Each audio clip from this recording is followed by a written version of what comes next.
already seated. Thank you. Mr. Harris, would you call the roll, please?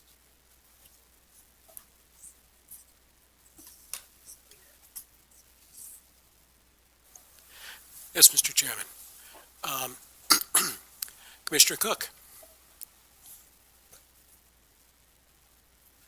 I'm sorry. And Commissioner Elias. Am I'm not hearing much of the audio. I heard Brian great, but I haven't heard anything since Brian introduced the meeting. I can be kind of loud. Commissioner Dastra. Here. Commissioner Byrd. Here. Commissioner Feldman. Here. Commissioner Rufo. Yes, here. And Commissioner Barber. Here. So, And I'm here. I'm sorry, and Chairman Adams. Do we have a quorum? We do. Okay, we have a quorum, so we are now in session. First order of business are the minutes. We have two sets of minutes. First from the February 15th meeting. They were sent out late last week. I think these were, are there any corrections or changes to be made to the February 15th minutes?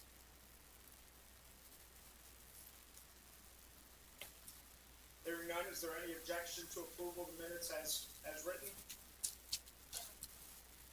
Okay, hearing none, so the minutes for the February 15th meeting are approved.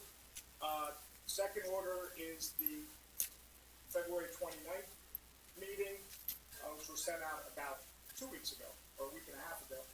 Are there any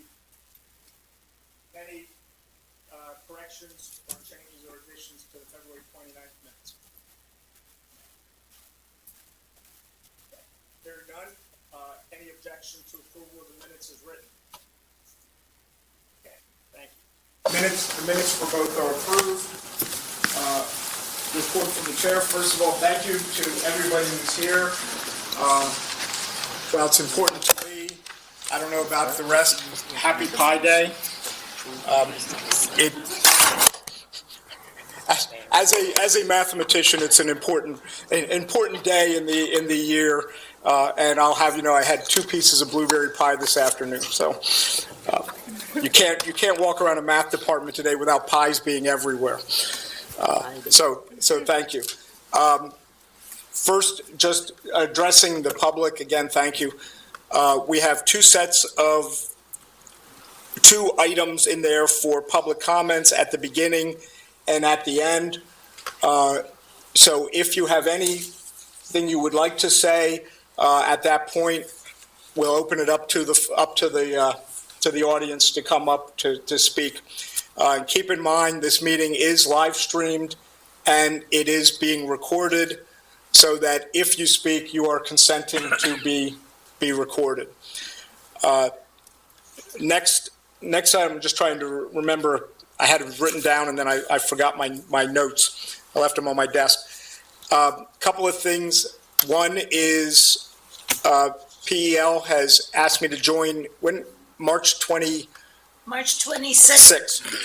Tuesday, March 26th, at the Yorktown Hotel, noon to 1:30, program on home rule, featuring our own lovely chairman and the mayor of York. And the mayor of York. I just wanted to bring that up so everybody is realized.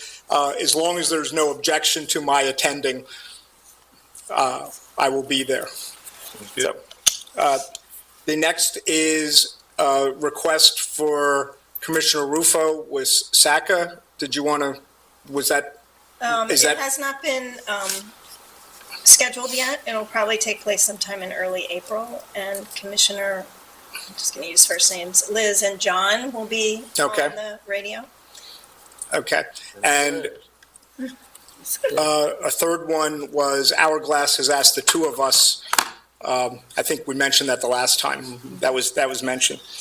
And actually, the Lancaster City Alliance, they have an advocacy committee, and as past chair of the City Alliance, they asked me to just give them an update on things. Oh, okay. So that's going to happen sometime in April. Okay, And I can get together with you for some. yeah. Material. When we get to the subcommittee reports, I'll update everybody Okay, on where we thank you. are. Thank you. Okay. Just trying to remember, again, like I said, I left my notes on my desk at school. I think that's everything I had. Next item is public comments. So again, we'll open up. If you have anything, I'd ask that you come up to the lectern. Please give us your name and the street on which you live and any comments you would like to make. Mayor Gray, thank you for being here. Thank you, and thank you, all of you, for undertaking this task. I live at 128 North Prince Street, 51 years. 51 years, best $18,000 I ever spent. I'm here to talk about districts and whether council should be districtized as compared to at large. I think first of all, we have to remember Lancaster is really 4 square miles. Get down to the Penn Square, mile south, mile north, mile east, mile west.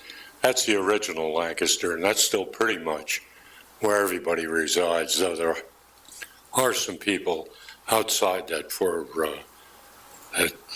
square mile area, but the vast majority of us live in 4 square miles.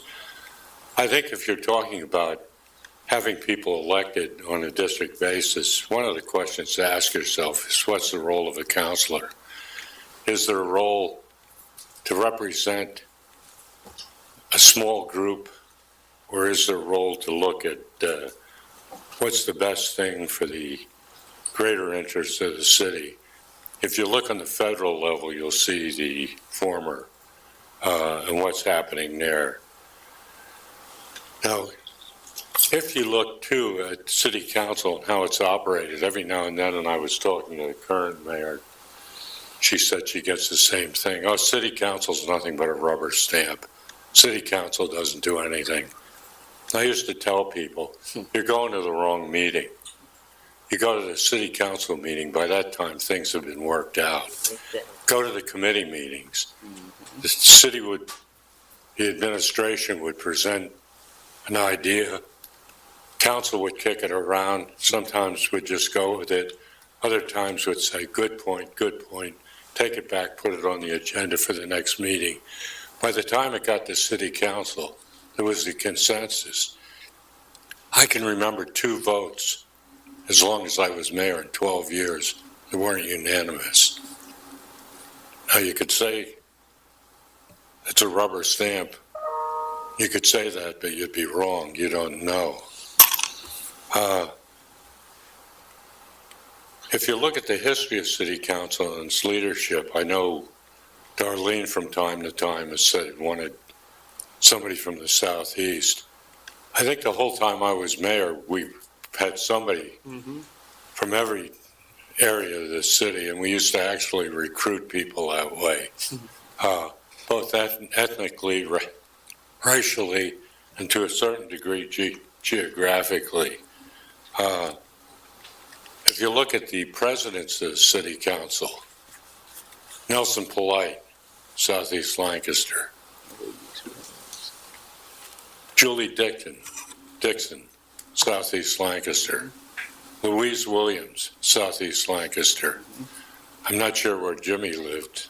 I guess that'd be Northeast probably, but Southeast has provided not only council people, but leadership on council for years. Now, if you go from an at-large election to a district election, my opinion, it would encourage divisiveness rather than consensus. That people would have, well, I have to represent this district. I don't represent this city, I represent this district. I don't think that'd be healthy. Not only that, who determines the boundaries? You're not going to be able to do the quadrants the way we normally identify. In fact, to show you how foolish some of this can be, somebody said to me one time, well, we don't we don't have any economic development in southeast Lancaster. And I said, yeah, we have the biggest economic development in the city in the last 20 years, the Hotel Convention Center. That's in southeast Lancaster. It shows you how foolish drawing those lines can be. If you're on one side of the street, you're in southeast Lancaster. If you're on the other side of the street, you're in northeast Lancaster. It makes no sense. Who will determine the boundaries for those districts? How will they be determined? You want to fight? Watch the real, when they do it for districts in the state and federal government every year, what happens with gerrymandering? Is that going to happen? Well, I'd like to say we're above it, but I don't think we are. How do you divide it into districts? What happens if I'm elected in the district and I move across the street? I'm no longer in the district. Do I give up the council seat at that point? Does that make any sense? Is that meaningful at all? Yeah. I think as the ethnic and racial mix of the city continues to change, I think districts would actually work against ethnic and racial representation. I can think of, who's the head of public housing now? Barb Wilson. Barb Wilson. Barb Wilson lived in the Northwest. I think basing candidacy on residency rather than issues is a mistake. I think you have to be very careful, too, in this, that changes that appear to be simple could result in unintended consequences. We've operated this way as long as I've been here, for 50 years, and there doesn't seem to be a problem in getting representation. I'm not sure the makeup of the council right now, but it was always diverse. It was always age-wise and every otherwise diverse. So I'd say don't create a government for us that represents what's happening on the state and federal level. I mean, there it's partisanship. But if at all possible, continue to operate under the current system. And I'd just say, if it ain't broke, don't fix it. It's not broken. Leave it alone. Leave the at-large election to councilors. Thanks again for your time. By the way, I went by Lancaster Pie and Coffee on my way up here today, and they had a sold-out sign out front. So sounds like you aren't the only guy that had a piece of pie today. Thank you for your time. Thank you, Your Honor. Any other comments?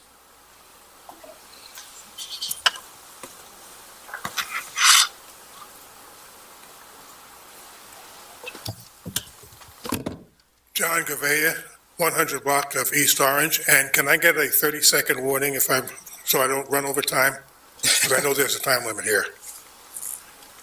My heaviest involvement in politics came almost 30 years ago, which is to say, actually, since being been in this new millennium, I haven't been as involved as I was then. During that time, City Council had people like Ron Ford, Nelson Polite, Gerald Harrison. Billy Joe Herr, and Gerald Harrison. People from the Southeast. But they weren't newcomers. They did a lot of work in the community before they got on council. And they brought with them the benefit of the ideas that they had worked on for 10, 20, 30 years.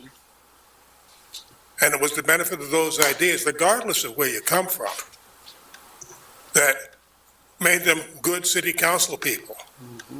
Now, I also am against districting, because districting is not going to work out this way. The Southeast happens to be the least populated area of the city. So in order to make a district, you'd have to pull some from Southwest and some from the Northeast, and then you might have to affect the Northwest just to get everything even.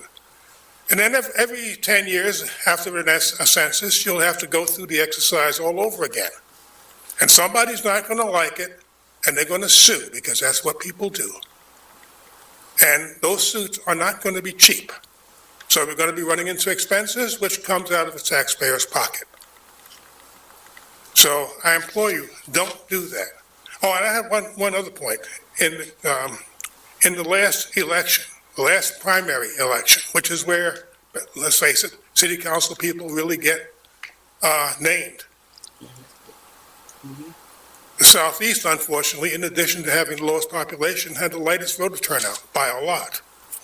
It was about 13% in the Southeast, 25% in the Northeast and Northwest, and close to 35% in the Northwest. So redistricting is really not going to do anything as far as, well, we get people from here or there. What we have to do is find good people who are doing good work in the community and get those people on council regardless of where they live. That's how we got people, again, like Ron Ford, Nelson Polite, Billy Joe Herr, Gerald Harrison, and I'll add one other name who lived in the Northeast but did a lot of work in the Southeast, Ted Darkus. Thank you. Thank you, Mr. Rivera. Any other comments?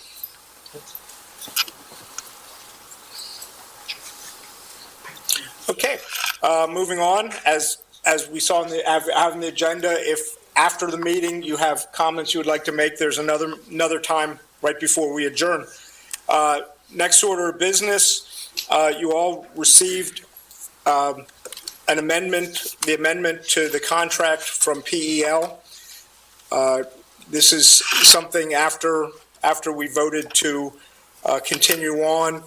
PEL approached me and the mayor about changes to be made just based on the amount of work and what they had been doing. So I said I think you all received a copy of it. Is there any, the mayor is in agreement with approving this, so the city would pay for it. I would like to approve it, but it will take a vote of the commission. So is there a motion to approve this? There's a motion from Commissioner Feldman. I just wanted to say that I remember when we started out with PEL, they said basically when we got to this phase of the process, they would reassess and reevaluate. That's great, but we still need a motion before we can discuss it. So there's a motion to approve. And there's a second. Now, you had said, sorry about that. I have nothing else to say. Okay, snuck it in beforehand. Is there any other discussion? I just think it's reasonable that they're increasing the price in the way they are because they're essentially doing double the work now. And that is very in line with what we saw cost-wise. Okay. I really appreciate the work that they do. I mean, I don't know. I looked at the contracts. I remember when we first sat down and we looked at contracts and we were saying, well, they were less compared to others. I don't know what all that detail, but I don't have a problem with keeping them on as consultants for what they have done. But I don't know about the contracts because when we first came on, I think we got one contract and we were saying compared to others, this is the cheapest one, the most reasonable one. I won't say the cheapest one, the most reasonable one. But I don't know what the new figures are, how that would be in comparison with anybody else. But for the work that they have been doing, I could support it. Any other comments, discussion? Somebody like to call the question? Call the question. Okay. So I think we can just do this with a voice vote. All in favor of approving the amended contract, say aye. Aye. All opposed? Hearing none, passes unanimously. Great, thank you. Moving on, next item, our deliberations, continuing with our deliberations. I got a question. Yes. Can we use the projector for some of the maps as well? Well, let's start this and then we'll address the issues, any issues we want to do with it.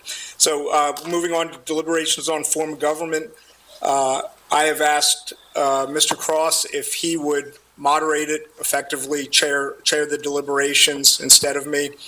If there is no objection, to that? Hearing none. You got the floor. You want the gavel? No. It's fun. Mr. Chairman. No, we're just moderating deliberations in a friendly and helpful manner, we hope. Thank you for your confidence, your continued confidence in our services, by the way. Last time we were here, we did have some discussion and we did make some consensus. There was also some items that we did not have consensus on. I do have a questionnaire here that I will follow. It was similar to what Chairman Adams had, although my copy has some of the discussion items, decisions made on it. So I'm going to follow that. I'm also going to ask for your indulgence in the discussion. As we go through these points, I would like to go each commissioner in turn alphabetically, state your position, your opinion, what you think, move on to the next person. The second time around, with a different question, we'll go in reverse order. So it's not always, if that's amenable, everyone will have, you don't have to ask who wants to say something. Yeah. You're going to be put on the spot to say something. Okay. Whether or not it's, if you're not ready for it, you're not ready for it. You just pass it along. Okay. Is that fair enough? Yep. I might make one addition to that. We will informally agree that at 8:30 we stop. So wherever we are at 8:30, we will close out that specific topic or those people who are speaking, and table the rest for the next meeting. So in the sake of time. And in the event of a deadlock discussion tonight in any form, or if we feel that we're not adequately prepared to make a consensus, I've got over 40 questions here. We can move through some of the questions, so we keep moving, okay? Right. All right.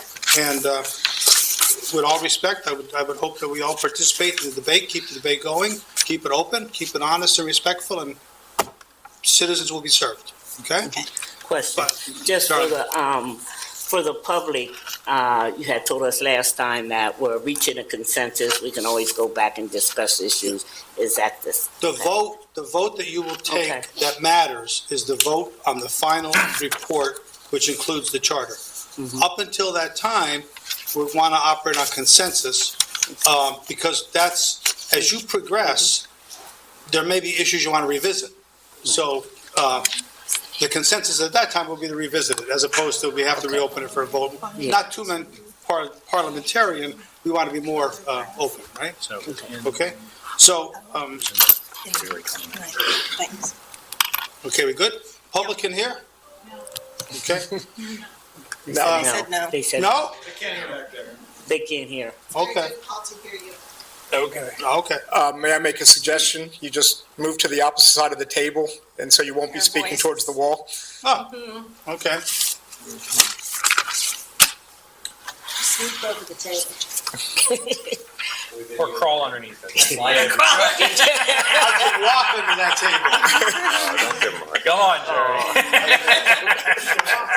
Oh, man. You and I can get under the table a lot easier than me. You know, everything I can stand under the overhead. So there. Okay.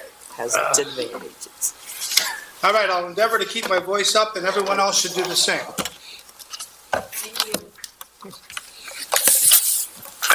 All right, the last time we were here, we did make some decisions.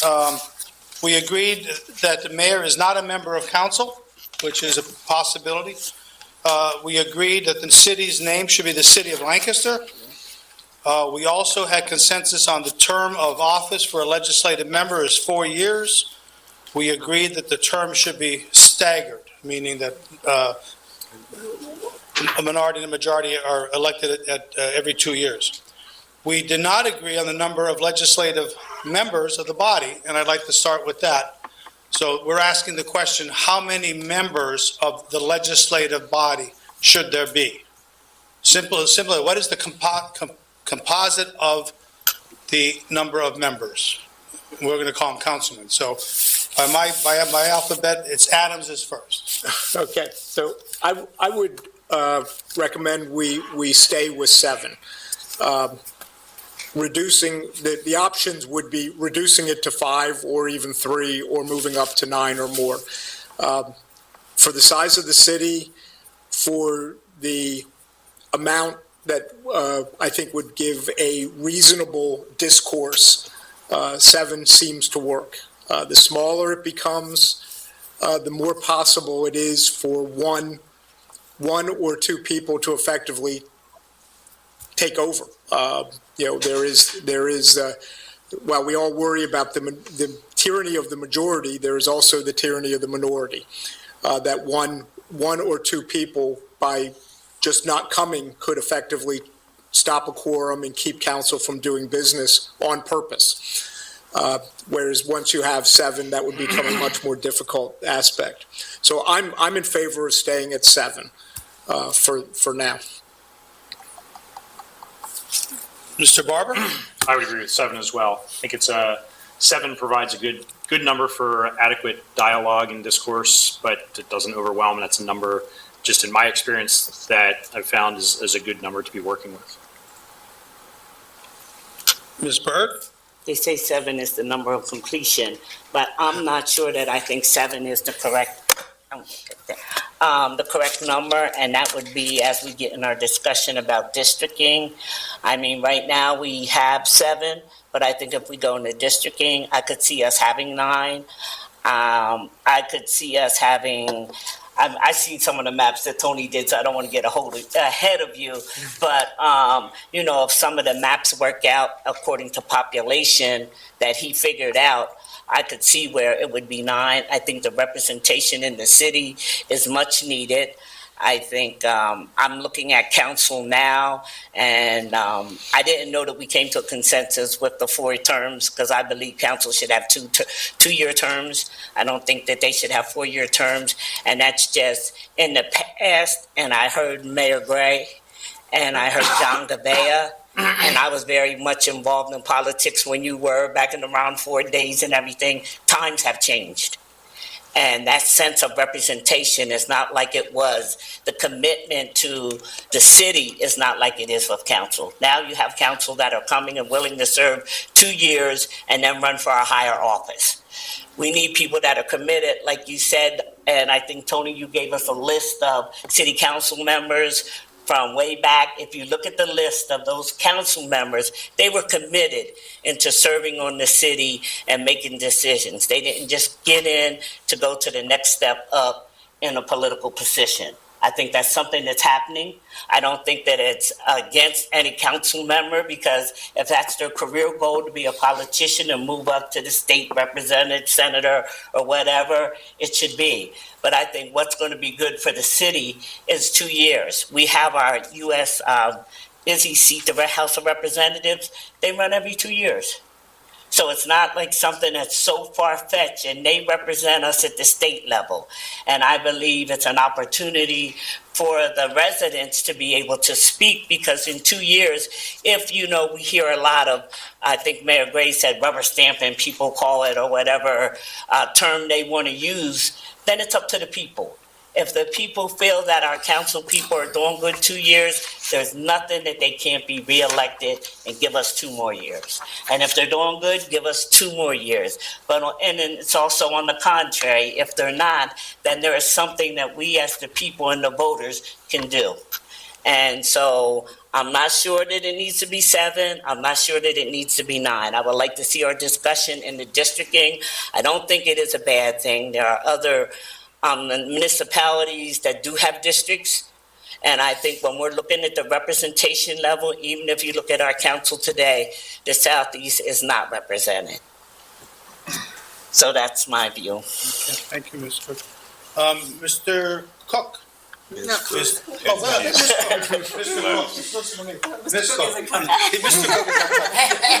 Sorry about that. My apologies. I forgot where you were. So similar to what Ms. Bird said at the end about, there has to be something in place. I like the 2-year time frame, and I like the idea that councilors, city council members can be reelected for a second term, but that there's something in place that if they're not doing what they ought to be doing for the citizens, for Lancaster City residents, that there should be something in place that would change that, whether that's stepping down to a lesser position or coming out of the commission, out of the council, I think that would be ideal. Also similar to what Peter said was about there being 7. I do like the idea of 9. There's 9 commissioners, and I think that we've worked well in putting together ideas, diverse ideas, and bringing it all together and finding ways that, or looking at things in a way that represents our many neighborhoods, our diverse community, and just in going forward with the charter, being able to set that, set the standard for going forward. I think I'm not opposed to 9 and I'm not opposed to 7, but I wouldn't want to go lower.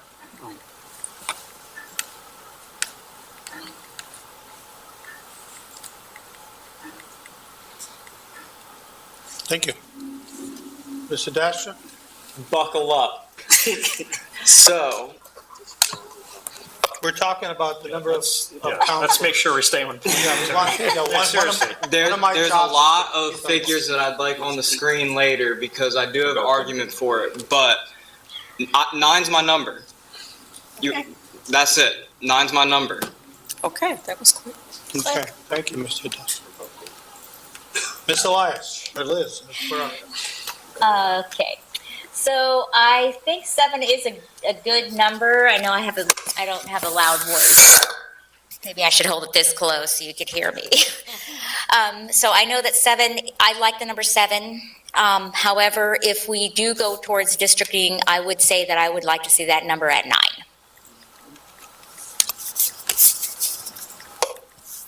Okay, that was 7, right?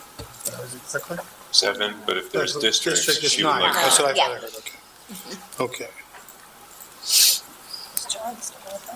All right, He is on audio. Mr. Feldman. Thank you. I would prefer that the number of counselors remain at 7. I think that that's an appropriate number of legislators for our city of 58,000 people. I think that a benefit of having 7 counselors is that in order to reach a majority, you have to get 3 other people on your side. As the body grows, the number for whom you have to get into a majority vote grows as well. And what I have heard, I think, is that people would like a council with a little bit greater ability to exercise its authority. Well, council doesn't exercise any authority unless it cannot reach a majority. And raising the threshold to do that, I think, would really not benefit that body and the city as a whole. And I'd also like to say, I have heard now twice a commissioner state and impugn the commitment of our current counselors, and I just would appreciate that instead of doing that, if there's a statement to be made about the length of time that someone has been on council, that is what's referred to. Because I don't think any of our counselors are not committed to the well-being of our city. Thank you. Thank you. Can Mr. McGrath hear us? Can John hear us? He's on a delay. He's listening to the live stream, so Okay. Can he here communicate with an email. I don't think he can communicate. No, he'll jump back on if you email him. I need to go Okay, how about, let's anyway. go with Ms. Rufo. I don't, I think my opinion about 7 or 9 will depend on where we, when we get to the districting conversation. I don't feel strongly one way or another, but I have heard really good arguments for 7. But again, I would withhold my final decision until we have a conversation about districting. Sorry, Jerry. That's okay, thank you. I don't think so. Nothing for- Yeah, I think you're gonna have to just keep going. Okay. Let's give this a shot.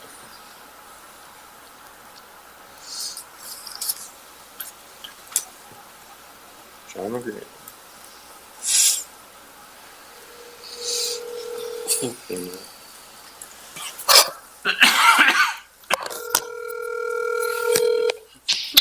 Hey, Carl. John, you're live. Oh, hey, that's great. Yeah, this works. My comment on this topic is that I think that 7 is a suitable number. You know, as I mentioned at our last meeting, my opinion is that a large number of people doesn't necessarily do a better decision-making process. In my opinion, is that the smaller, the smallest body of people that we believe can do the work is going to give us the most efficient decision-making process and the highest quality people. And I mean, I may be able to be, convinced to consider 9, but no more than that. John, do you want to stay on the line here? Yeah, that sounds great for me. That works. All right. Thanks. Okay, by consensus, it seems that we're centering around 7 with the option to be changed at 9 if there's districts. So that seems to be the consensus of the group, 7 with some preferring 9, but centering around 7 with a chance to change if there's districts. I think that is workable till we get to the next question, which is, should legislators be elected by at-large, by district, or a combination of the two? And right now, the at-large method is fixed by optional Plan A, which is what the city operates under now. So, as we agreed, No, I go first. You go first. I'm very conflicted about the idea of districts. I think a lot of the points that Mayor Gray brought up are really compelling. I fear that making that change is not the silver bullet of representation. We don't know if it will be. And so that's my worry, is that it is thought of as the solution to the problem and isn't really going to be solving the problem. And so thus we could put something in place that is fixed unless we want to reform a Home Rule Study Commission, and we will have, if it was put into place, we would have citizens who are very unhappy if it's not solving the problem of feeling heard and represented. So that said, if there's consensus to go to districts, I would say that we should lean towards the majority being at large. So, who's next? Now it's John. John, I believe that you're next to share your opinions on district and council seats or at large, or some. Yeah, I'm available. Can you hear me? Yes, we hear you. Okay, great. My preference is to maintain at-large council members for all seats. I just having observed some of the complications, challenges, etc., with districting and redistricting at the state and national level, and the way that seems to deteriorate or has the potential to deteriorate over time. I think that could be a very difficult thing to keep in good order. And I also think when I think about what I think many of us would consider a logical way to do it, at this time, based on the quadrants that exist, that as we've discussed before, that may not work with the math. And I also think that we should aspire to representation that I'm trying to figure out the right way to say this. That I don't think that we should build the districting around the cultural environment that we have in 2024. I think if we would do that, we may entrench that further, and I think that I would recommend that we not do that and keep it more at large. Thank you. Mr. Feldman? Thank you, John. Thank you, John. Thank you. It is my preference that the council remain fully at large. I think that the choice between districts and the choice between at-large seats is really a choice between picking a vision for the city which is narrow and parochial, or one that is broad and progressive in terms of achieving goals that we set out for the city as a whole versus the small potential preferences that a couple people may have. And if we were to move to a districted model, no, I don't think that the day after we would have a major problem with the city. I don't think that we would have a major problem the day after that. But I do think that slowly over time, the council's goals would become less about advancing things that benefit the city as a whole and more about, I want to be able to park my car whenever I want in front of this building, and I want to be able to get rid of my neighbor's tree whenever I want, and I want to be able to build a higher fence over here. And while those have a place to be decided, I think we have a strong and reasonable structure to manage that today. There are procedural challenges I think certainly need to be worked out, and other people have talked about that more than I have. Something I've also thought about is that today on the council, if you have a council member who doesn't agree with you, you have 6 other bites at the apple to get a council member to go and agree with you and bring something before the body and eventually potentially pass it into law. That's pretty darn good. That 7 opportunities to get what you're hoping to get from our legislative body, I think serves us well. So I'm sure there are more different feelings about this that I have over time. I was thinking about the matter of renters versus homeowners as well. We had a situation that occurred where a current school board member almost was not able to remain on the school board because that person in the school district of Lancaster, which is much larger than any one particular small district we might establish in this city, might not have been able to remain in the district to which that person was elected because they had to move because they were a tenant. I don't want to see renters who want to participate in civic life have to run the risk of being disenfranchised in that way. And I think actually the renters voting also face the same challenges because the district is small and they move frequently and they have less of an opportunity to build some political power, for lack of a better term. So I'm sure I'll have more things to think and say about this, but I do support the current 7 at-large arrangement.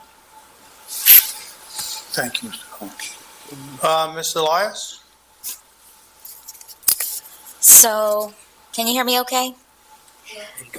Okay. I have had time to think about it, and for me, I'm kind of more along the lines of what you were saying, Amy. I feel like I think there could be, I could see both districting and the value in that, and also the value not to. I think with the districting, I think the thing that I'm cautious about with it is that it could be something that could be more like divisive within the city. So I would be concerned about that, keeping that eye on the prize for the whole city. I think I'm concerned with that. That would be my only, like you're saying, it's not the silver bullet. So that is my concern with districting. But I would like to see council more diversified. I don't think that it is. And I do think that we need to put something in place for that. But I'm not 100% for districting, but I think maybe with further discussions, I could be swayed like one way or another to make a final, like say, decision on which way I could go. But if you're saying about right now, I'm not 100% for districting or not, but I'm open to hearing more conversations about it.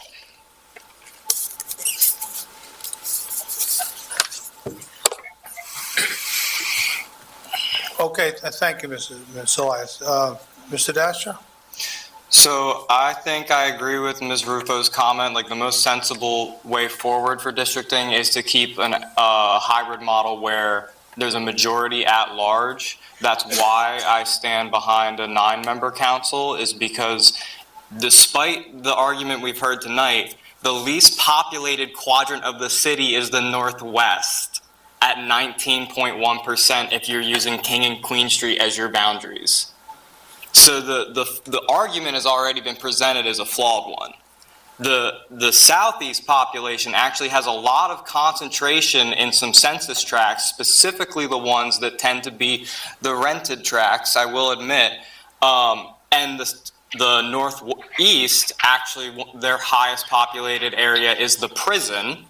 And the northwest highest population areas are the college. Granted, that census tract in particular is larger, but we've been presented with flawed arguments, and I have the maps to show it, frankly. And that's part of why I think the public deserves to at least see these on the screen, because I put the time in. I used the census data to calculate these things, and I was able to balance the 4 districts with one minor modification, being that instead of using King Street to divide the north and southwest, I used King Street up to the point of Manor Street and then went down to 3rd and followed that out to the city limit. And that actually put the north and southwest quadrants, if you will, at that point. I called it the mini-mod model. I put those populations right in between the difference between the north and southwest, or north and southeast, sorry.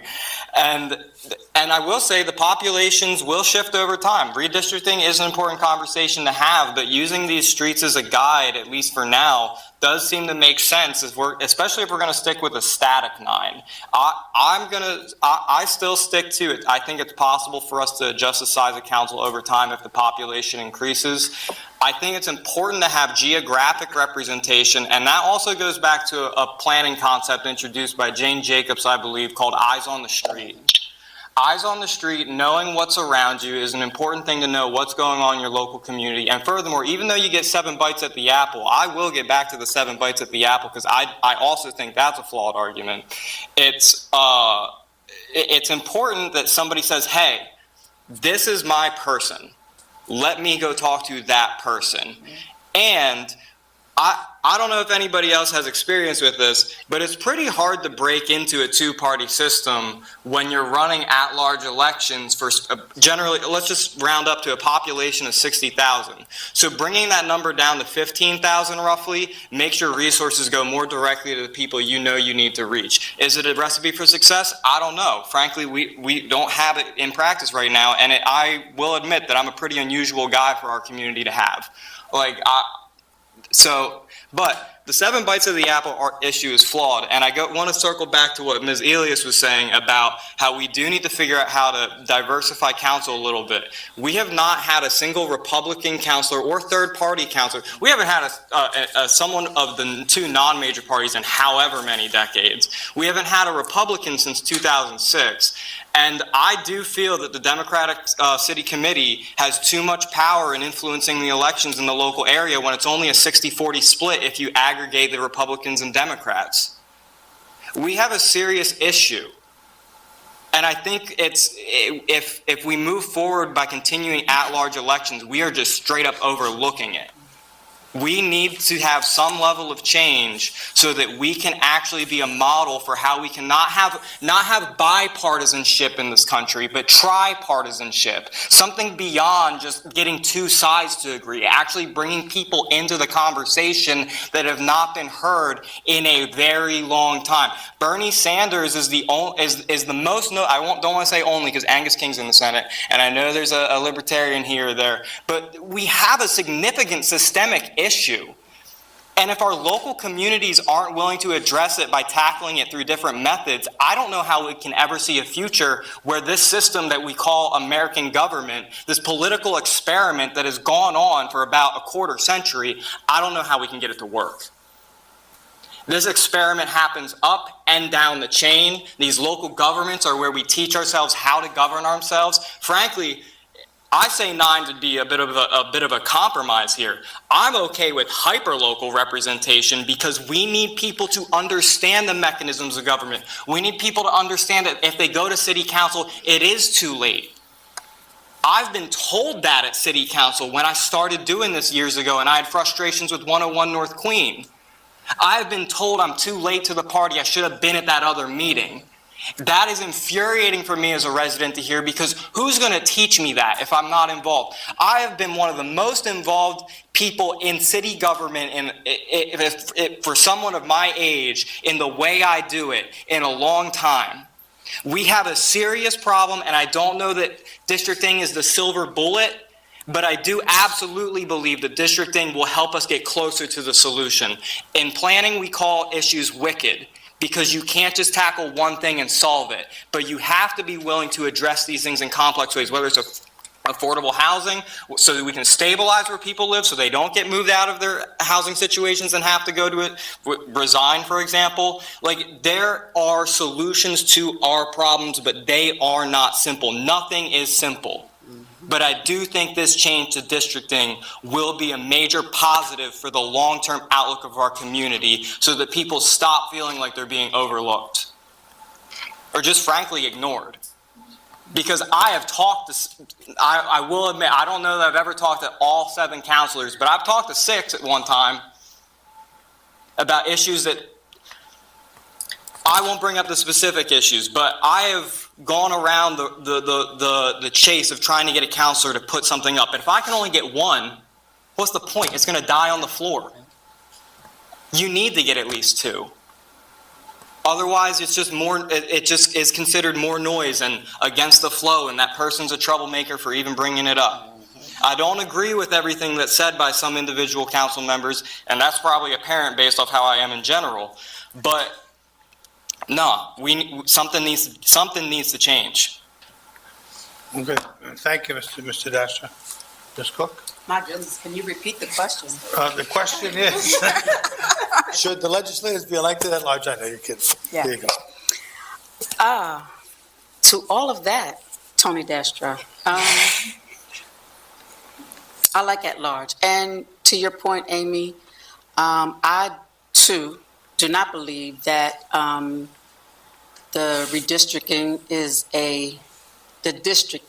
a silver bullet, right? I just want what you all have brought up is a diversified voice for Lancaster City. There is always, somewhere along the line, there's someone and some of the same people being overlooked, in my opinion. But I think it's gotten better, but I think we still have a ways to go. So at this time, at large seems to be, at this time, at large seems to be ideal. But there's so much more of this for us to figure out. And I think saying that at this time, it could change based on all that we come up with, all that we discover further, and how we all decide that the charter all comes together. Yeah, thank you. Mm-hmm.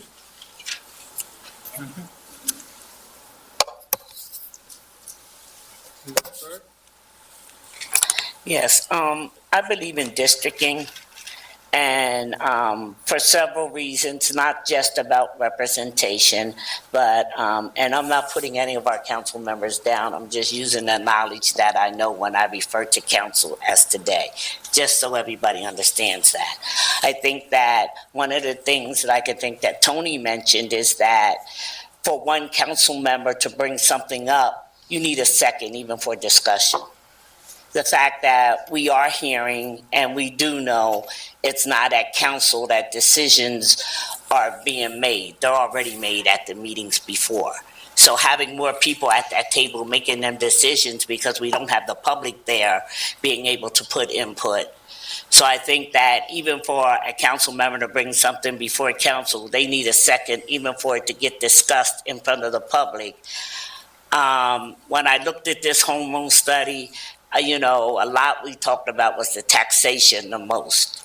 And then I really got into the book and I looked at it and, we have an opportunity to change things. I think everybody's afraid of change, but we've been doing things this way for 50 years. And if everybody says, keep doing it, it's only going to get better, we're kidding ourselves. We got to try something. I don't know that it's a silver bullet, but I know we got to start doing something different. And we have not to be afraid to change. We have the home rule charter on this commissioner's table. We can change everything and anything. They said, do you want to change the name of the city? I was like, what? Didn't even know that was. But the fact is, if we don't dive in, and I do think about the trees, and like you said, and when we get in there, I'm going to have a lot to say about our commissions and authority and how they operate, because they also need representation, and we don't have that. And they need term limits. We have people to sit on them for 30 years, on the same commission. Come on. We need change. And like I said, it's scary. I'm scared about it, but I'm more scared that things are going to stay the same. Because I know what happens in the area that I live in and representing, one of the areas I'm representing now. And it's time. We need to change it. We think we can keep doing things the same way we've been doing them 50 years ago. I know Mayor Gray brought up a lot of important stuff and important people, but guess what? We're not there now. This is 2024. All them council members that you put up, they're not there. I would even like us to say someone has to live in the city 2 years before they sit on council to represent us. I don't think they should move into the city and live there 1 year, and then all of a sudden, they're going to go to council and make decisions and represent me. They don't even know the city. So, there's a lot of changes that we can make. And yes, districting is one of them. But I think it's something that most people are afraid of. If we talk about we're afraid of gerrymandering, well, that's been going on for how long? At the state level, at the federal level. But guess what? We still survive. It's not like it's the end of the world. It has been happening and it's going on, but we're still surviving. And if it happens, we're going to have to figure out how do we deal with it. But I think to have the opportunity that we have today to create a charter and only look to pinpoint and change one or two things when we know there's many procedures and many things that can be improved. I won't say that they're bad, but we can always improve, and not being willing to do that. So I would support districting. Like I said, I still need to see the maps and see how that works, but I'd rather support it and then change my mind and say, hey, it don't work, than to say, no, I want to see at large. I don't think at large is the answer. I think it needs to be a districting. And if we go to 9, I would like to see 2 people elected from each district and 1 person at large. I would like to see that. I would like to see our president of council elected. I think, Tony, you mentioned that. It was the first time I even thought about that. But, so I would like to see change. All right, thank you, Mr. Barber. Thank you.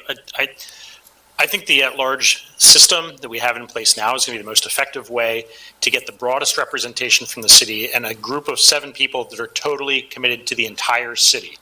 My concern with the districting is that you're going to create smaller and smaller fiefdoms of people that are only accountable to a small group of people rather than being accountable to the entire residents of the city and have the good of the entire city as their primary concern.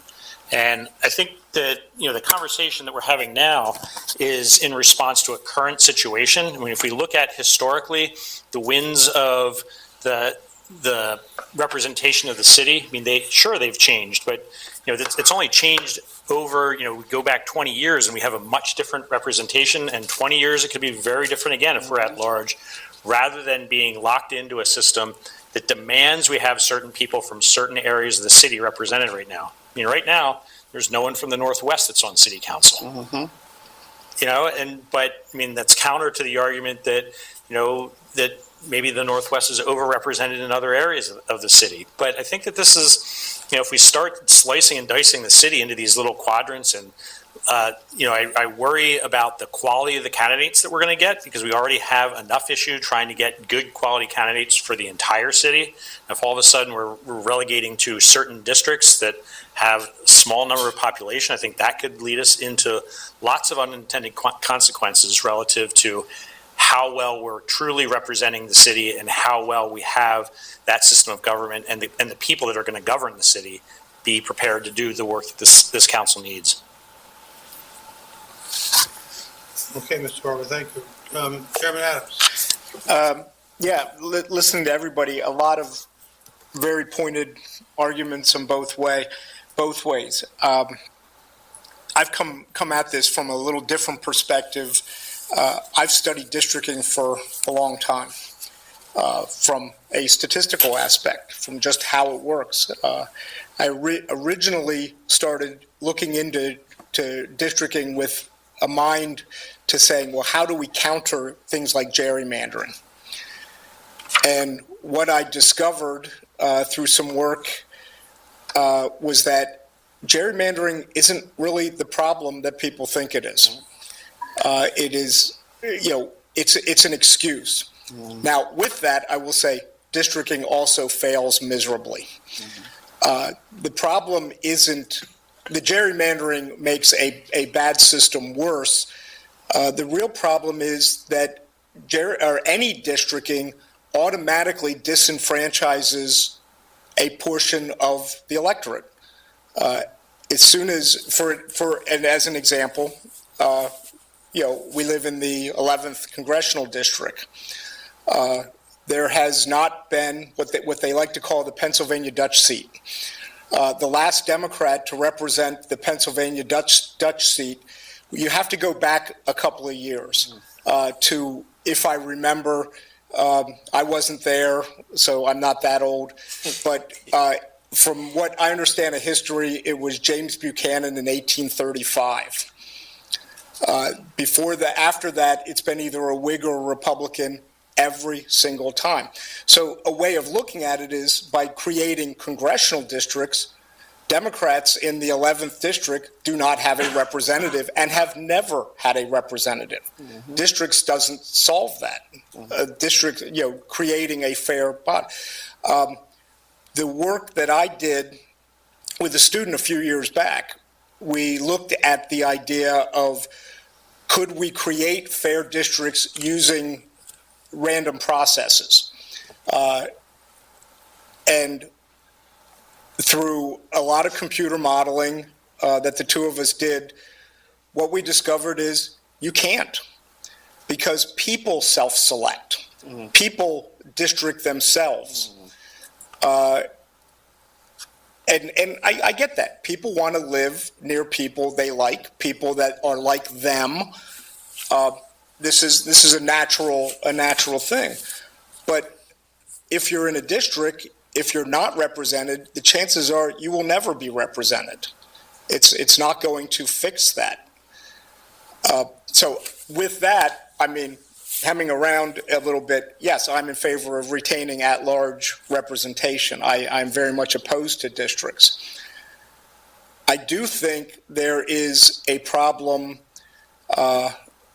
with all due respect to James Talbot and the Silver Bullet, the Wolfman, if you watch old movies.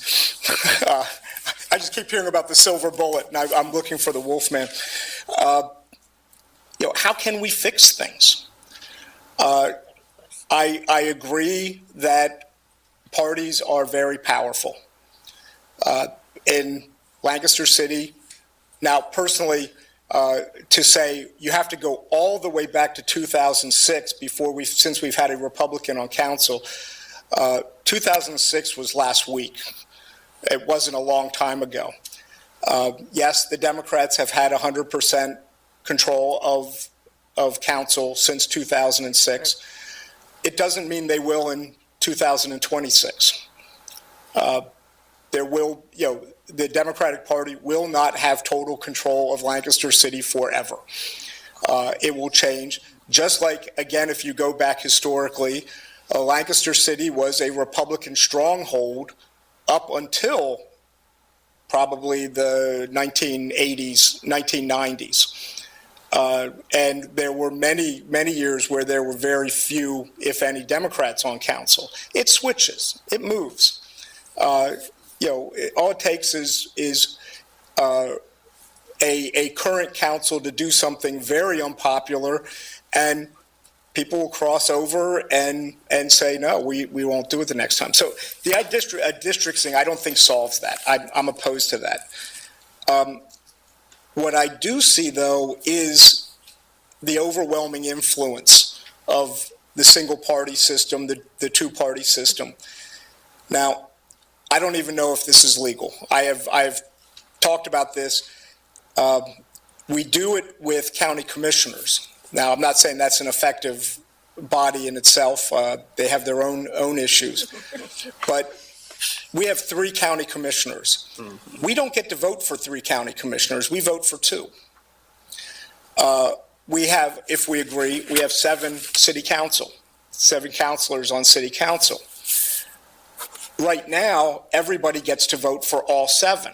So the chances are you're going to vote for, if it's 3 and 4, if it's 3-3. By the way, I think having a separate election in the odd year of the mayor for president of council is a good idea.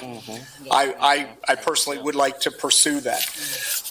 So if we're doing 7 and we have 3 in 2025, 3 in 2027, that sort of thing, most people will vote for all 3 who are similar to their interests, who support their interests. They tend not to break up their votes. An alternative is, well, while there's 3 running for the seat, or there's 3 open seats, and there are effectively 6 or more people running, each voter maybe should only be able to vote for 1. And then it creates effectively a type of proportional voting, but not with the complications of proportional voting. You hear about instant runoff and proportional, and they're interesting systems, but they're complicated. You vote for 1, and the top 3 win. It's still an at-large system, but what we effectively do is the voters create their own districts. Not anybody, not a citizen's body, nothing. So if, for example, let's say the people who live along Harrisburg Pike have a particular interest. That interest doesn't stop on the other side, on Queen Street. It continues over to the other side. So you could effectively see somebody who is running who says, well, these are an issue for that upper edge of the city, and both sides everybody's voting for them in that area. They created their own district. It's not being forced to say, well, it has to be compact. There's the first issue. Districts have to be compact in reasonably equal population. They don't have to be down to the single person, but they can't be significantly different. I've often wondered where the compactness idea comes from. Why does it have to be compact? It sounds perfectly reasonable. By the way, if mathematically compact means a ratio of the circumference to the area. So we need a minimum circumference over the area of the region is how compactness is measured. I will argue that compactness is used as an excuse to throw out districts, but it's not even considered when people make them. Anything that twists and turns is not compact. The congressional districts in Pennsylvania are one of the least compact in the country. So that issue becomes Not right now. no, not right now. Earlier it was. It's not this redistricting cycle. Yeah, the one before was, yes. Although I will say, at the same time, the 2000 census, Maryland's was even worse Yes. than Pennsylvania's. So anyway, so my idea is, yes, we need to stay at large. We already agreed, consensus, about 7. I would like to see it staggered as 3 and 3 for 4-year terms, a vote for a president of council completely separate from the mayor. I will tell you, one of the reasons for that would be if the mayor runs afoul, no disrespect to our current administration. I'm just saying, looking 50 years down the future when Mayor Dastra is running the city, and somebody says, well, we need a counter to this, and they'll have a president of council 2 years later who runs solely to oppose the mayor's agenda. I think that would be something that would be an effective consideration. I think the idea of a required bullet voting, if it's legal, that would be one that I would ask the solicitor would have to investigate if that's even a legal issue, one person, one vote idea of saying you couldn't vote for all 3 each time, but you could only vote for one. But that's what I would suggest. Okay, thank you, Chairman. Question. Sorry for the lengthy dissertation. Do we only get to speak Brian, one can time? you plug that in for John? Because I would like to hear, What do you? I just want to hear what, There you go. No, he spoke on he spoke. Yeah. that computer, which John is participating through, as well as my phone. Yeah, I just would like to get clarity because, Pete, you said you're afraid that we may not get quality candidates if we go districting. Do you think there's not quality candidates within the whole city? Or do you think that there's a part of the city that wouldn't produce? Because Yeah, I think. I just need clarity on that. Yeah, no, I'm just concerned that, we already have challenges getting enough quality candidates out of roughly 60,000 people. Now we're bringing it down to 10,000, if we district, Yeah. take it down to 10 to 15,000. Are we going to get enough quality candidates out of that sliver of, it's just a statistical issue that out of 60, we might get, 10 or 20 good candidates. Or are you going to get out of 10,000, 15,000? Are you going to have the right number of good candidates out of that for any district? Yeah, go ahead. What is a quality candidate? Yeah. Somebody that's going to represent their community in a good way and has executive function to govern. What do you mean executive function to govern? They're in a legislative body. They still have to govern as a legislature. Okay, but I guess what I'm trying to understand is what for you quantifies a quality candidate? Because that's one of the things I do disagree with the most, is that the idea we can't find quality candidates for our municipal offices. Because the intention of these levels of government is to... It's about their level of commitment to do something, their level of commitment to understand the issues. And this can happen within any governmental, we see this in committees within the city now, whether they're governmental or just any other committee. I think we've all been on committees that, okay, this person does a really great job of understanding the issues, being able to articulate the issues, be able to just debate the issues, and there's other people that maybe aren't so great at doing that. And I think that's inherent in any possible group. Or don't even show up for things. And that's, and so I would just worry that we're changing the pool from this big to find all the candidates to this big to find the candidates. And that could lead to some problems. I can understand, but shrinking the pool could lead to finding what one may define as a quality candidate. However, that's part of why I think districting is important, because it encourages people from all across the city to become those quality candidates. It's not about who you are necessarily and what you're capable of. When you said, I'm committed enough to run for office, it's about who you become through the process of being our legislator. And if you do well enough, and you want to continue, you'll be rewarded by keeping your seat. or running for a higher office in the future if you so decide. I have a problem with anybody just mentioning like the idea of quality candidates, because that's part of the thing about districting, is that it forces a process that educates people from all parts of the city. Now, I will say, I do agree that the districting can have problems because the annexes kind of fall short with districting models. I will admit that right now. But I do have a problem with the idea of like quality candidates. It's not about who they are when they start, it's about who they become. I think winning an election is an effective means of determining how prepared to govern they are.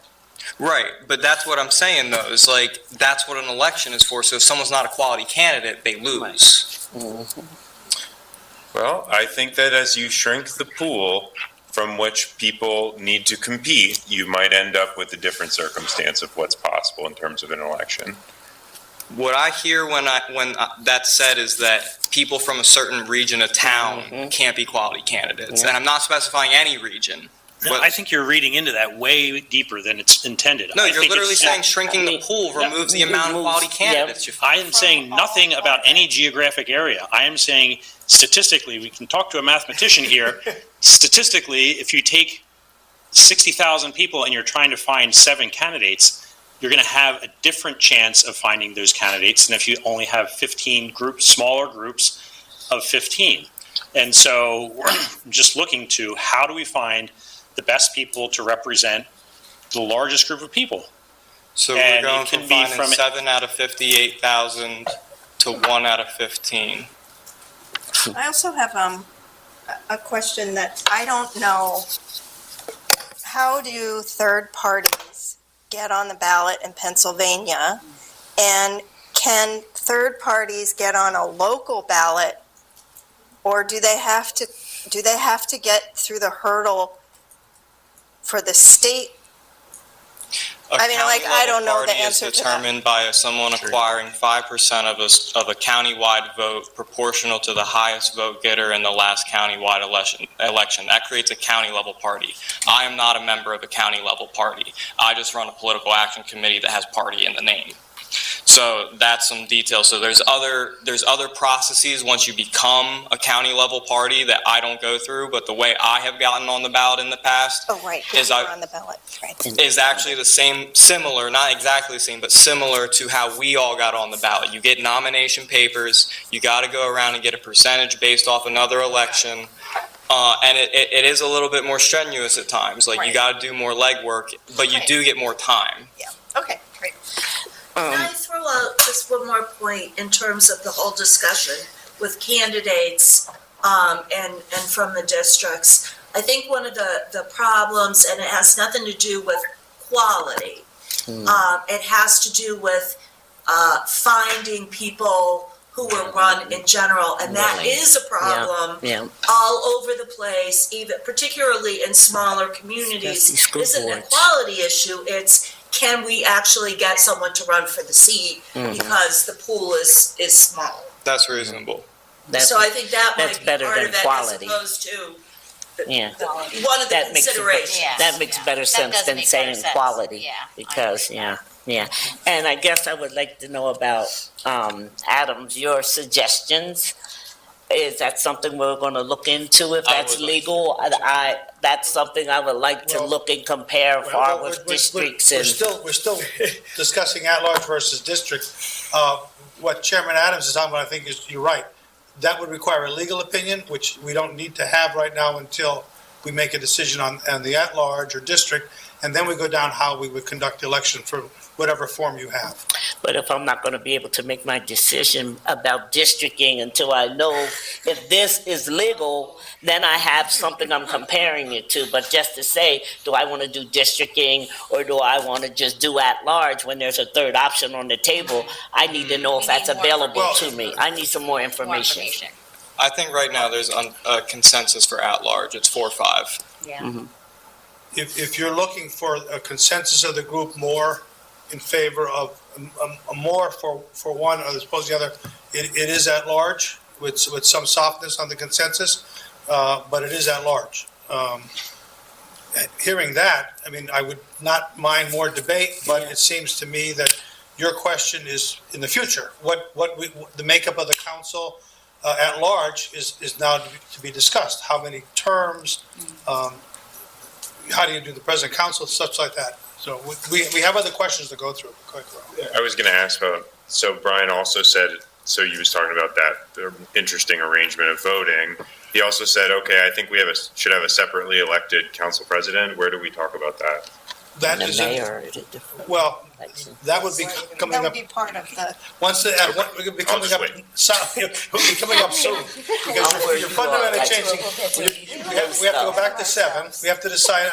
I'm just gonna say, did we decide No, on 7 or 9? 7 was also the consideration by everyone, if you settle that at large. That's my notes. Yes. So if we're settling at large and 7, now we can move to either discuss the election of the 7, or we can talk about the makeup of that, or we can talk about general terms of election for anyone. I'm saying the time, I don't know, that Well, we might want we to have- leave that for the next Yeah, time. we only have a few minutes. I mean, you may have done enough work tonight. So we all are agreeing that so the consensus is everybody wants at large? Well, that's not Not like what everyone, everybody because- wants. consensus, Okay. everybody are not the same.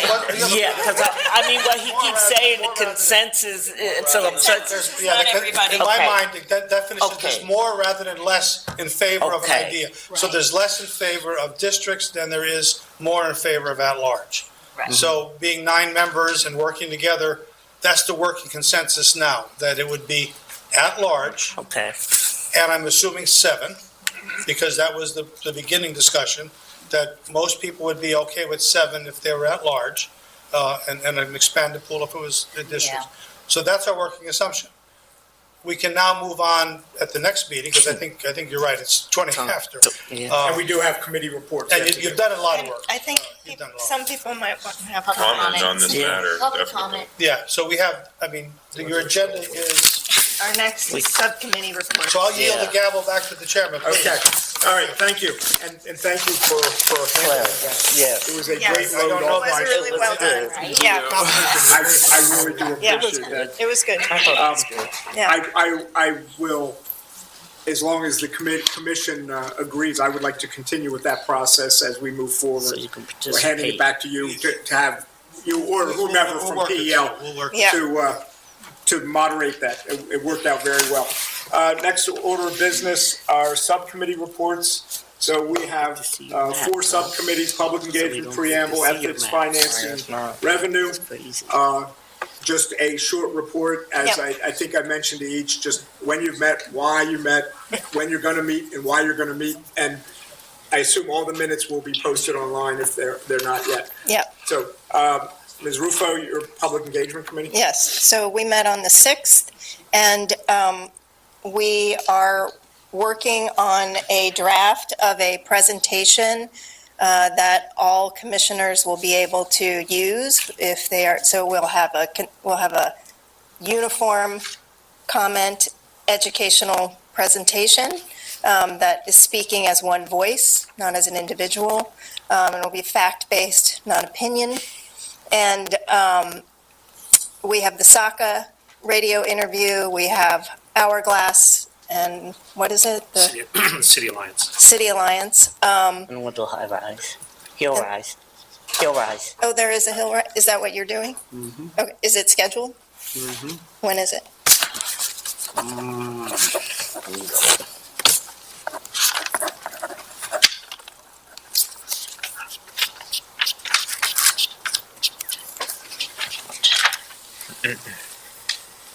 The 18th Of April?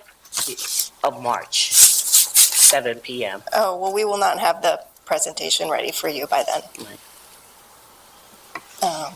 Okay. Well, I thought we said that we could go out and talk to anybody when We can, but Oh. we were working on talking points in a Okay. presentation so that all of us are speaking as one voice. So you'll have to make sure that you're speaking as yourself rather Yes, than as and I the think commission that's at what you large. said, we can speak as individuals, Yep. not speaking on My behalf of the, opinion. Right, yeah. not speaking on behalf of the Yeah, commission, Right, correct? yeah. Okay. So the other thing we're working on is some kind of handout or takeaway that you can have with you for events that would list I think what would list is when our meetings are, the website URL, and a QR code for the feedback form.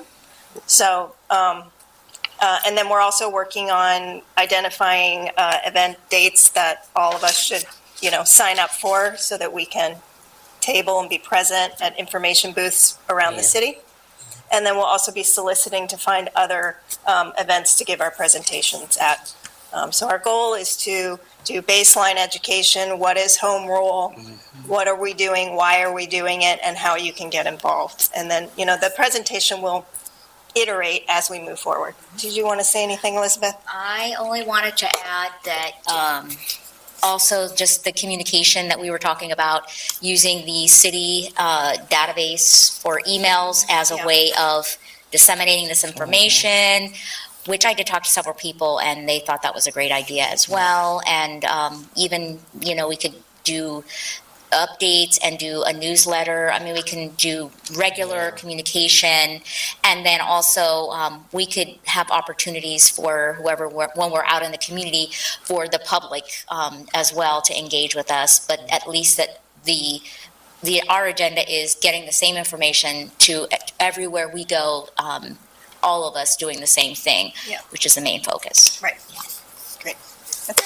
And, our next meeting is next Wednesday at 2:30 in this room. And is there a specific topic for the meeting, or is it just I haven't continuation? said that. It's just a Okay. continuation. Okay, thank you. Yes, and the meeting minutes, I don't know if they got posted. No, they haven't been posted yet, but they will. Okay, great, thank you. Preamble Committee, Mr. Barber. So Preamble Committee, we had our second meeting this evening What at was for dinner? 5 o'clock. We did not have dinner. Oh. Sorry, disappointing. Didn't know enough about that. And really working around kind of what the aspirational language is going to be to kick off the document that we put into place. So we have begun an extremely rough draft of some ideas, which I will circulate to all the other committee members for review.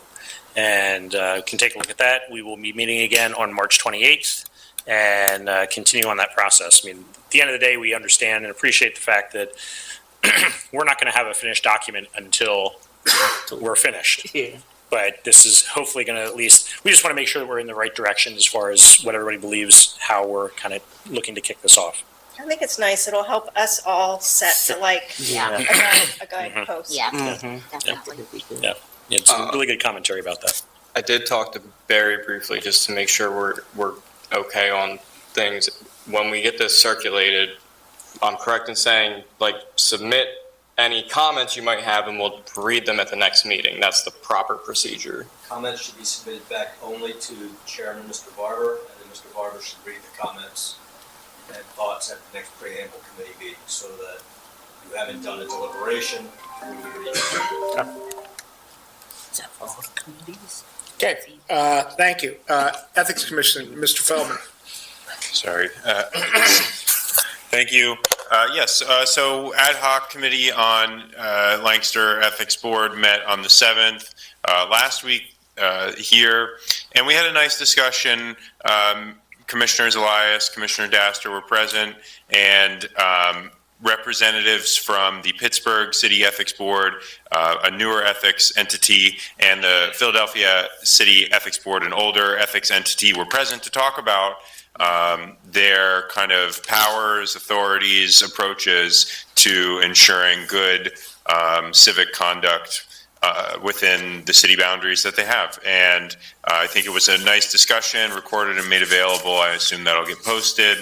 And overall, speaking for myself, I saw it as a useful idea to see a model of what, not necessarily exactly what a charter would create, but something that a charter could initiate. And it was a worthwhile discussion. We'll have another meeting on the first Thursday of next month on that topic. At least that's what it's scheduled for, at 7 p.m. here at City Hall. Thank you.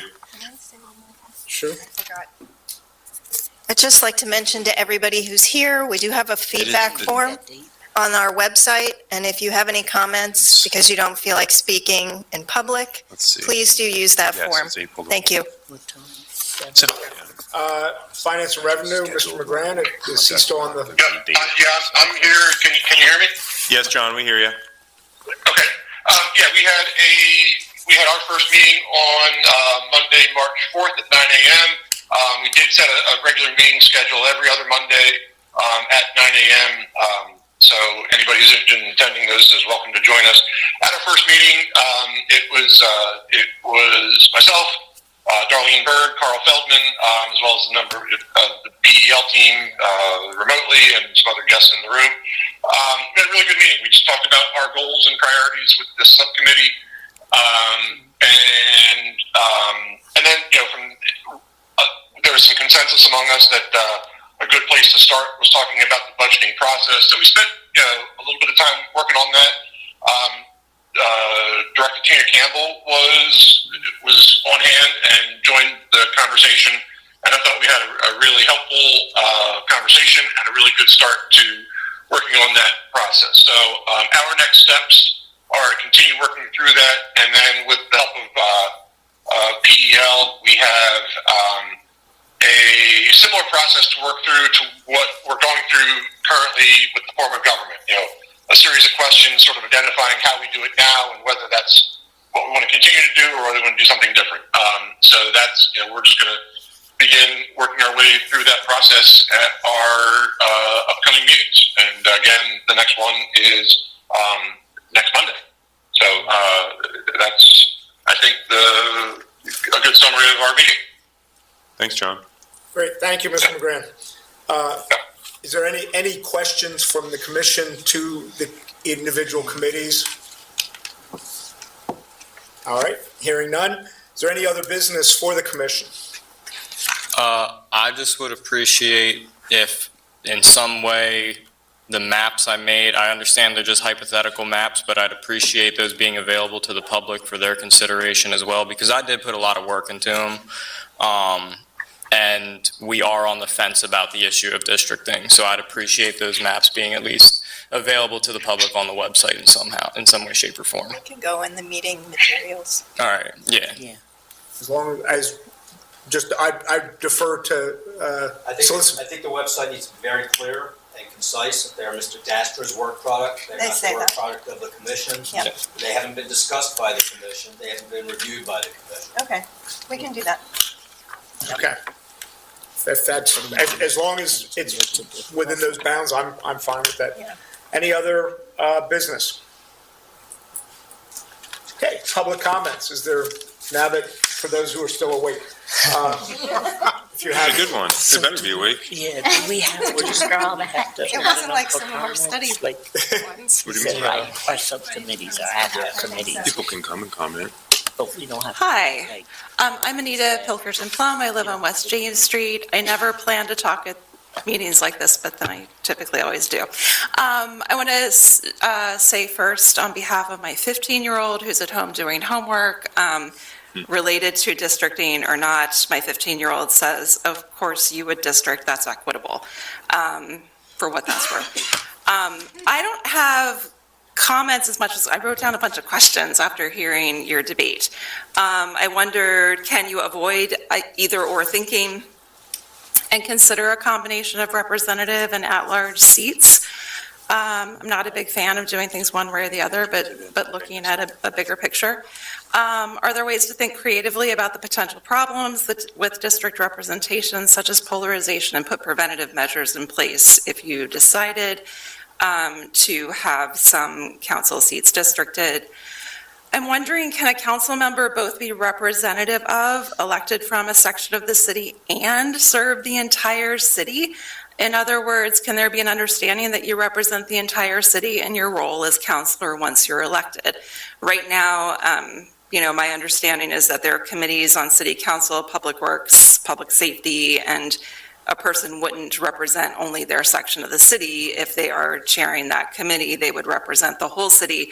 But having representatives, at least ensuring you have one representative from every part of the city, ensures that you have them informing decisions for the whole council. Regarding, where was I? Regarding the the comment about people districting themselves, I wonder, do people really district themselves? Or do people with the economic means district themselves? I would argue that people who live in poverty don't district themselves.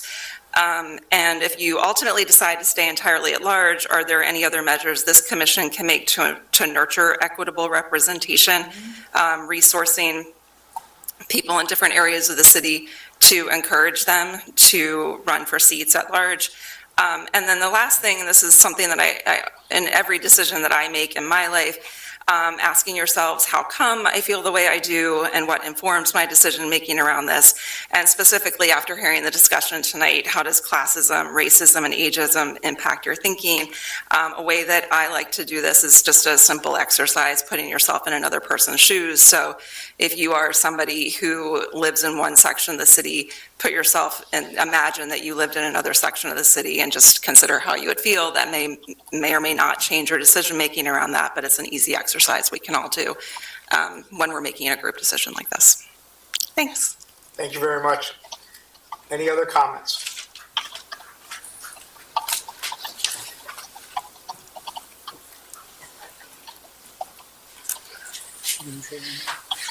John Gavea, 100 block of East Orange. First, I'd like to thank the members of this board for the hard work that you've done.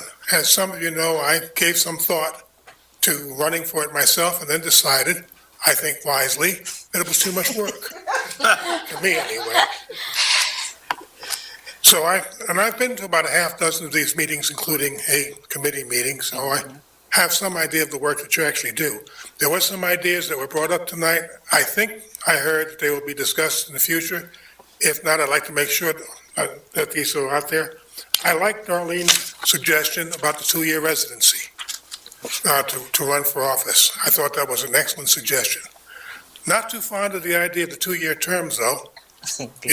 Yes, I realize Congress does this, but they get paid a little bit more than our city council people.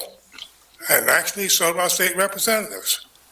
Yeah, campaigning for office and serving that office are two different things. And if you have to constantly be campaigning for an office, you're not going to keep what could be otherwise good city council people. So I like the 4-year term. Because in addition to what your official duties, if soccer has an event, if Bethel has an event, if Brightside has an event, you're pretty much expected to show up. Neighbors United has an event, Southwest has an event, and when you don't show up, people say, why aren't they here? So if you add that to having the campaign all the time, you're not going to get anything done by any city council people. That's, for what?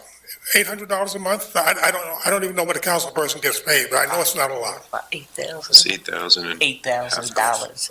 $8,000 a year. $8,000 a year. Get 8.5. Oh. And full health. Full health is pretty good. And health coverage. The other idea, which I hope will be discussed, although I frankly am not in favor of it, is this idea of elected president of council. I'd like to see it discussed. I'm not in favor of it because I think part of the consensus that council should reach amongst themselves is who will be their leader. And I think it's, we elect council to get business done, and I think once that group of people is there, they should be able to decide who is going to be the one that sets the agenda for them. But I'd like to hear some more discussion on that because it's something that my mind can be changed even though I'm 80 years old. Thank you, Mr. Wood. Any other comments? Okay. Hearing none, nobody's rushing forward. Is there a motion to adjourn? Motion to adjourn. Any opposed? Hearing none, we're standing down. Have a good evening, John. Thank you, Carl. Thanks, everybody. See you on Monday. Yeah, Monday at 9. Would you like that?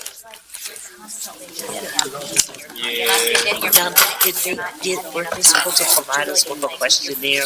Are we going to get that Monday or will we get that so we can look at? For the finances? Well, let's talk, Jerry's right here. Why don't we just talk? We're talking about the finance committee on Monday morning.